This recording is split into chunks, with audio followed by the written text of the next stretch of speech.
Panorama group, जो सोचता है वो करता है। नमस्कार, न्यूज हाट के खास प्रोग्राम सियासत में आप सभी दर्शकों का बहुत बहुत स्वागत है। मैं हूं करिश्मा और मेरे साथ मौजूद है न्यूज हाट के senior journalist Chandan Jha. Sir नमस्कार। नमस्कार करिश्मा। सर, अनंत सिंह के मामले को लेकर आज कोर्ट में सुनवाई हुई। सोनू मोनू का जो मामला था, मोकामा में गोलीबारी का जो मामला था, उसको लेकर आज कोर्ट में सुनवाई हुई और इसमें एक बात आ रहा है सर, सोनू मोनू वाले में नेहा की एंट्री हो गई है। सर, इस पूरे मामले में नेहा का लेना देना क्या है, विस्तार से बताइए सर। बिल्कुल करिश्मा, सबसे पहले तो अनंत सिंह जेल में बंद हैं और बेउर जेल में, और उनके जमानत की अर्जी पर सुनवाई हुई है। और जब तक हम लोग इस कार्यक्रम को रिकॉर्ड कर रहे हैं, चर्चा कर रहे हैं, तब तक फैसला सुरक्षित रख लिया गया था। सुनवाई के बाद तब तक फैसला नहीं आया था, तो हम लोग किसी और कार्यक्रम में, दूसरे कार्यक्रम में अपने दर्शकों को इस खबर से अवगत करा देंगे। नहीं तो वेबसाइट तो हमारी है ही, वहाँ हमारे दर्शक पढ़ सकते हैं। अब आते हैं कि करिश्मा का एक सवाल है कि नेहा कौन है, नेहा की एंट्री क्यों हुई है, क्यों इसका जिक्र हो रहा है, नेहा की चर्चा क्यों हो रही है, इसको समझना जरूरी है। देखिए, 22 जनवरी की घटना थी जब मोकामा में गोलीबारी हुई थी। मोकामा में कौन से, नौरंगा जो पंचायत है, जलालपुर पंचायत है, वहाँ पर। और उसमें आरोप लगे थे कि अनंत सिंह ने गोली चलाई। तो आज कोर्ट में भी जो अनंत सिंह के वकील हैं, उन्होंने अपनी बात रखी है, दलील रखी है, और वकील ने कहा है कि अनंत सिंह को गोली चलाते हुए किसी ने नहीं देखा है, मतलब कोई प्रमाण नहीं है। ठीक है, ये तो कोर्ट की बातचीत हो गई, और बताएंगे हम लोग अपडेट आपको इसमें कोर्ट का क्या फैसला आता है कि अनंत सिंह जेल में रहेंगे कि बाहर आएंगे। अब आते हैं नेहा की चर्चा पर। तो उसी मामले में, और ये पूरा का पूरा विवाद क्यों शुरू हुआ था, तो मुकेश सिंह की वजह से विवाद यह शुरू हुआ था। मुकेश सिंह के घर में ताला जड़ दिया गया था। किसके द्वारा? तो सोनू और मोनू के द्वारा। उसी विवाद को सुलझाने के लिए अनंत सिंह वहां पर पहुंचे थे। हेमजा जो गांव है उसमें मुकेश सिंह का घर है, और नौरंगा पहुंचे थे सोनू मोनू के घर। वहीं पे विवाद शुरू होता है, फायरिंग होती है, खूब इस पर सियासत भी हुई है। अब नेहा की क्या भूमिका है इस मामले में, तो यही मतलब जो कहानी निकल करके, जो किस्से हैं इसके जो बाहर आ रहे हैं, उसके मुताबिक यह है कि नेहा जो है वह सोनू और मोनू की बहन है। और अदावत शुरू होती है 2016 से, जब पंचायत का चुनाव हुआ था। तो उस समय में सोनू मोनू की बहन नेहा कुमारी जो है उस समय चुनाव लड़ी थी, और अनंत सिंह के करीबी माने जाते हैं मनी पहलवान, उनकी पत्नी मीना देवी भी चुनाव लड़ी थी। उसमें बहुत ट्विस्ट आता है, और ट्विस्ट ये आता है कि जो नेहा कुमारी है वह चुनाव जो है, पंचायत का चुनाव जो जीत जाती है, मुखिया का। अब फिर क्या होता है कि इसको चैलेंज करते हैं मनी पहलवान कोर्ट में, जिसमें यह आरोप रहता है कि नेहा कुमारी की जो उम्र है चुनाव लड़ने के लिए वो पूरी नहीं हुई है। इसके बाद मतलब ये तो जीत गई थी चुनाव नेहा, मतलब सोनू मोनू की बहन, लेकिन बाद में जो है कोर्ट का इस पर फैसला आता है और उनकी जीत को रद्द कर दी जाती है, और फिर मीना देवी वहाँ पर निर्वाचित हो जाती हैं। तो अदावत यहीं से शुरू होती है। फिर जो है समय का पहिया आगे आगे बढ़ता है, और समय का पहिया पहुँचता है 2021 में, और 21 में फिर चुनाव होता है, पंचायत चुनाव। तो उसमें जो है सोनू मोनू अपनी माँ उर्मिला देवी को चुनाव में खड़ा करते हैं, और इधर से ये, तो उसमें उनकी सोनू मोनू की माँ चुनाव जीत जाती है। तो ये लड़ाई जो है 2016 से शुरू हुई। 2021 में पंचायत चुनाव से ये लीड ले लिए सोनू और मोनू, जब उनकी माँ चुनाव जीत जाती है। और पिछले दिन क्या हुआ, जब ये बरी हुए कोर्ट से, अनंत सिंह जेल से बाहर आए, तो उस समय में, और तस्वीर भी इस तरह की दिखी थी जिसमें सोनू मोनू अनंत सिंह के करीब में आसपास दिखते हैं, मतलब संबंध बेहतर हो गया था। लेकिन करिश्मा, इसमें क्या होता है, जो मुकेश सिंह वाला जो विवाद शुरू होता है, तो फिर वहाँ से संबंध में खटास आता है। और आगे की कहानी तो शुरुआत में ही हम लोगों ने बता दी है कि कैसे नौरंगा जलालपुर में अनंत सिंह जाते हैं और वहाँ पे फायरिंग होती है। अब उसमें तो दोनों तरफ से मुकदमा भी हुआ है, पुलिस ने भी मुकदमा दर्ज किया है और सबके अब तो पुलिस जांच का विषय है कि किसने फायरिंग की, कौन उसका दोषी है, क्या है। लेकिन किससे उस इलाके में ये चर्चा है चौक चौराहों पे कि ये लड़ाई जो है सिर्फ मुकेश सिंह से ही नहीं शुरू हुई थी, ये लड़ाई वहाँ से शुरू हुई थी। मनी पहलवान की पत्नी जब चुनाव लड़ने के लिए 2016 में उतरी थी, वहाँ से विवाद शुरू होता है और आगे यही चीज़ जाता है। फिर विवाद जो है वो थमता है और फिर जोर पकड़ता है मुकेश सिंह के मामले से। जो अपने दर्शक हैं करिश्मा, वो जान गए होंगे कि नेहा की चर्चा अनंत सिंह और सोनू मोनू प्रकरण में जो मोकामा में जो गोलीबारी हुई थी, शूट आउट जो हुआ था, उसमें आखिर नेहा की एंट्री क्यों हुई है और क्यों इस बात की चर्चा हो रही है।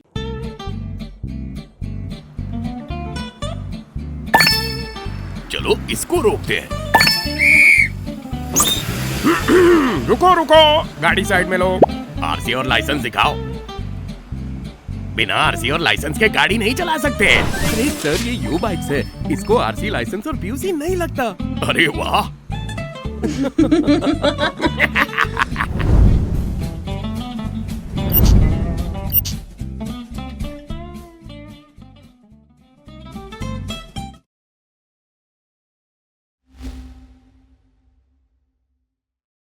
सर आज सुबह सुबह तेजस्वी यादव राजभवन पहुंचते हैं, राज्यपाल से मुलाकात करते हैं। उसके बाद कई तरह की चर्चाएं शुरू हो जाती है कि आखिर तेजस्वी यादव सुबह सुबह क्यों गए। अब कहा जा रहा है कि राज्यपाल से तेजस्वी यादव ने नीतीश कुमार की शिकायत की है। सर, नीतीश कुमार की शिकायत करने तेजस्वी यादव राज्यपाल से मिले, सर क्या कुछ कहे हैं? करिश्मा का सवाल जो एकदम उचित है कि क्या राज्यपाल से शिकायत करने के लिए नीतीश कुमार की, मुख्यमंत्री की शिकायत करने के लिए पहुंचे थे तेजस्वी यादव। तो जिस तरह के बयान आए हैं और लॉ एंड ऑर्डर पे जो सवाल उठाया है तेजस्वी यादव ने, तो उससे तो यही लगता है। नहीं तो अगर सिर्फ लॉ एंड ऑर्डर की ही बात होती तो सीधे मुख्यमंत्री से मिलते तेजस्वी यादव। तो मुख्यमंत्री से नहीं मिल के राज्यपाल आरिफ मोहम्मद खान से उन्होंने मुलाकात की है और लॉ एंड ऑर्डर पे सवाल उठाया है। और बिहार में अपराध बढ़ अपराध बढ़ गया लगातार। तो तेजस्वी यादव बुलेटिन भी जारी करते ही रहते हैं समय समय पर कि किस तरीके से लूटपाट है, हत्या है, बहुत तरह के बुलेटिन वो जारी करते रहते हैं।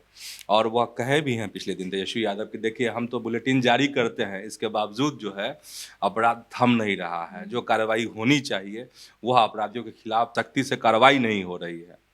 जो लॉ एंड ऑर्डर का सवाल है करिश्मा, जिसको लेकर तेजस्वी यादव मिलने गए थे, उस प्रकरण से जुड़ी हुई कुछ बातें हैं। पिछले दिन मधुबनी गए थे तेजस्वी यादव और मोहम्मद फिरोज से उन्होंने मुलाकात की थी। मोहम्मद फिरोज वह व्यक्ति हैं जिसका आरोप लगाया है तेजस्वी यादव ने कि इन पर पुलिसिया जुल्म हुआ है। जुल्म क्यों हुआ यह समझा देते हैं, यह बता देते हैं अपने दर्शकों को। क्या हुआ था कि पिछले दिन पुलिस जांच के दौरान, जो वाहन चेकिंग होती है, उसके दौरान मोहम्मद फिरोज को पुलिस ने रोकने की कोशिश की थी। यह पुलिस का कहना, वहाँ के स्थानीय पुलिस का कहना है। और मोहम्मद फिरोज जो है रुके, लेकिन कुछ आगे बढ़कर रुके। इसी पर जो है पुलिस के जवानों ने उनको पकड़ने के लिए सख्ती बरती। ये कहना है पुलिस का कि हाँ, सख्ती बरती गई थी, कार्रवाई भी हुई है पुलिस पर। चूंकि तेजस्वी यादव पिछले दिन गए थे मोहम्मद फिरोज से मिलने के लिए, लिपट लिपट कर मोहम्मद फिरोज तेजस्वी यादव से रोए भी थे। वह तस्वीर भी लोगों के सामने आई थी। तो उन्हीं सब चीज़ों को लेके, मतलब पूरे बिहार की जो लॉ एंड ऑर्डर है, व्यवस्था जो चरमरा रही है, ये तेजस्वी यादव का कहना है। उसी की शिकायत करने के लिए, उसी के बारे में अवगत कराने के लिए वह राज्यपाल से मिलने के लिए पहुंचे। हालांकि करिश्मा सही कह रही थी शुरुआत में कि जैसे ही भवन पहुंचे थे तेजस्वी यादव, तो तरह तरह की चर्चाएं, तरह तरह की बातें शुरू हो गई थी कि आखिर क्या हुआ, सुबह सुबह क्यों पहुंच गए तेजस्वी यादव राजभवन। तो यही मसला था। इसके बाद तेजस्वी यादव जब बाहर निकले हैं तो उन्होंने बहुत ढेर सारी बातें की हैं पत्रकारों से, बहुत उनके बयान आए हैं और उन्होंने बड़े बयान दिए। उन्होंने कहा है कि बिहार में एक धर्म को टारगेट किया जा रहा है और उसका उदाहरण जो है वही है मोहम्मद फिरोज वाला। और इसके बाद उन्होंने ये कहा कि जब मधुबनी में जो मौलाना से मारपीट हुई है, उसको लेके कि उस पर जो डीएसपी है उस पर आखिर क्यों नहीं कार्रवाई हुई, यह सवाल उन्होंने उठाया है। हालांकि जो कार्रवाई हुई है कुछ पुलिस वालों पे वो हमने बताया ही है अभी। इसके बाद तेजस्वी यादव ने नीतीश की सरकार पर निशाना साधा है, तंज कसा है। जो इन दिनों लगातार तेजस्वी यादव तंज कस रहे हैं किस पर, तो सीएम पर। उन्होंने कहा कि जिस तरह से नीतीश कुमार अचेत अवस्था में हैं उससे हम लोगों को बिहार की चिंता हो रही है कि आखिर बिहार चल कैसे रहा है, कौन चला रहा है। फिर उसी बात पर तेजस्वी यादव आते हैं कि बिहार को एनके नहीं चला रहे हैं, डीके चला रहे हैं। लॉ एंड ऑर्डर का क्रिमिनल डिसऑर्डर हो चुका है।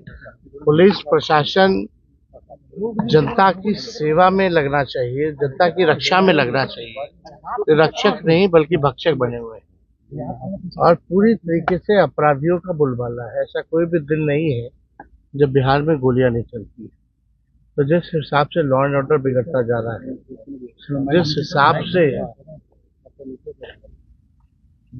एक धर्म को जो है टारगेट बनाया जा रहा है बिहार में, कुछ लोग तो ऐसी मानसिकता के लोग थे ही, लेकिन पुलिस में भी कुछ लोगों की ऐसी मानसिकता है। जो डीएसपी जिस पे कार्रवाई नहीं की गई, एक ट्रेनी डीएसपी है, नाम हमको याद नहीं आता, लेकिन उस पर कार्रवाई होनी चाहिए। एक एग्जाम्पल सेट होना चाहिए कि इस तरीके से कानून को हाथ में लेने का अधिकार किसी का नहीं होना चाहिए, चाहे वो कोई भी हो, चाहे आम नागरिक हो या पुलिस में हो या कोई नेता हो या कोई मंत्री हो। कानून अपने हिसाब से चलना चाहिए, संविधान अपने हिसाब से चलना चाहिए। ये डेमोक्रेसी है। जिस हिसाब से नीतीश कुमार की अचेत अवस्था में है, हम सब लोगों को बिहार की चिंता होती है। हम सब लोगों को बिहार की चिंता हो रही है कि बिहार जो है सुरक्षित हाथों में नहीं, और लगातार जो है मुख्यमंत्री का मौन, मुख्यमंत्री की हरकतें, मुख्यमंत्री जी का बयान जिस हिसाब से आता है प्रतिदिन, लोगों का विश्वास जो है एक खो चुके हैं। कहीं पेपर लीक हो रहा है, कहीं रेप हो रहा है, कहीं गोलियां चल रही है और मंत्री, सरकार में बैठे हुए मंत्री बोलते हैं कि सरकार द्वारा पोषित है। इस तरह के बयान आते हैं। अपराधियों के बचाव में केंद्र मंत्री से लेकर राज्य मंत्री तक बचाव में आ जाते हैं। तो आप समझ जाइए जिस बारे में हम बात करते थे, डीके टैक्स। आज एनके सीएम नहीं है, सुपर सीएम अगर कोई है तो डीके। उसको मारा गया, पीटा गया, उससे छोड़ा तब गया जब 25,000 रुपया लिया गया। तब 25,000 रुपया लेने के बाद पुलिस के बाद बिना किसी वजह के मारा पीटा। और उस एरिया में लगातार एक घटना ये नहीं है, कई राम मंदिर वहाँ है, राम मंदिर की मूर्ति चोरी हुई है, जो रिक्शा चालक झा जी थे उनकी हत्या कर दी गई। तमाम पुलिस के लोगों ने वहाँ पहले भी इस तरह का काम किया है। तो कार्रवाई के लिए हम लोग राज्यपाल महोदय से यहाँ मिलने आए। एनके मतलब नीतीश कुमार। डीके कौन है वो हम लोग भी इंतजार कर रहे हैं, दर्शकों को भी इंतजार होगा कि डीके वह आखिर कौन है। तो वह ये बातें, ये बयान जो है तेजस्वी यादव का आया है। मतलब तेजस्वी यादव का यह कहना था कि बिहार जो है अब सुरक्षित हाथों में नहीं है, क्योंकि सीएम तो अचेत हैं, कुछ कह नहीं पाते हैं, कुछ बयान नहीं दे पाते हैं। तो इस तरीके से फिर एक बार नीतीश कुमार पर डायरेक्ट हमला जो है तेजस्वी यादव ने किया है। पनोरमा ग्रुप, जो सोचता है वो करता है। नए साल में दूसरी बार बिहार दौरा था राहुल गांधी का। कहा जा रहा था कि जगलाल चौधरी की जयंती पर आए हैं सर, लेकिन जिसकी जयंती मनाने राहुल गांधी बिहार आए उन्हीं का नाम भूल गए। ऐसा कैसे सर हो गया? ये है, राहुल गांधी तो बिहार आए हैं, लगातार दूसरी बार अभी आ रहे हैं। और जब तक हम लोग चर्चा कर रहे हैं इस खबर पर, तब तक शकील अहमद खां के यहाँ आप लोग जानते ही होंगे कि उनके बेटे की मौत हो गई है। तो सांत्वना देने के लिए वहाँ पहुँचे थे शकील अहमद खान के घर। और इसके बाद जो जगलाल चौधरी की जयंती समारोह था उसमें वह शामिल हुए राहुल गांधी। लेकिन कुछ देर के लिए एक अलग तरह की तस्वीर उभरी, जिसमें राहुल गांधी जो है नाम भूल गए जगलाल चौधरी का, उन्होंने जगत चौधरी कह दिया। तो जो उनके आसपास के कांग्रेस के लीडर थे उन्होंने जोर से आवाज़ लगाई कि नहीं नहीं जगत चौधरी नहीं, जगलाल चौधरी। तो उन्होंने तुरंत करेक्शन कर लिया, सॉरी भी हाँ सॉरी भी कहा। और हो जाती है कई बार इस तरह की गलती हो जाती है करिश्मा, ये कोई बड़ी बात नहीं है। और हो सकता है कि ध्यान से वो उतर गया हो, तो यह मसला नहीं है। लेकिन मसला ये बड़ा है कि राहुल गांधी बिहार अब फोकस में है। और देखने वाली बात होगी, जैसे जैसे अपडेट आएगा फिर हम अपने दर्शकों को बताएंगे अलग कार्यक्रम में, दूसरे कार्यक्रम में, कि राहुल गांधी के इस बार बिहार आने से क्या क्या इफेक्ट पड़ रहा है, क्या क्या चीज़ें हो रही हैं। और चूंकि पिछले बार तो लालू प्रसाद से भी मुलाकात हुई थी, अब देखने वाली बात है, अगर मिलते हैं तो फिर हम लोग अपडेट करेंगे लालू प्रसाद से मुलाकात होती है कि नहीं, तेजस्वी से मुलाकात होती है कि नहीं। लेकिन सबसे तत्कालिक बात जो सामने दिखी उस कार्यक्रम में, जो जगलाल चौधरी वाला कार्यक्रम था, कि वो नाम ही भूल गए थे। आज हम जगत चौधरी जी की याद करते हैं। लड़ाई हिंदुस्तान में विचारधारा की है। एक तरफ आरएसएस, बीजेपी और दूसरी तरफ अंबेडकर जी, जगत चौधरी जी, महात्मा गांधी, जगलाल चौधरी जी, जगलाल चौधरी जी। तो आज के इस वीडियो में बस इतना ही। आगे की खबरों के लिए आप हमारे चैनल न्यूज हाट को सब्सक्राइब कर ले। अगर फेसबुक पर देख रहे हैं तो पेज को लाइक करना ना भूले। हमारी वेबसाइट है newsheart.com, उसे भी जरूर विजिट करें। धन्यवाद।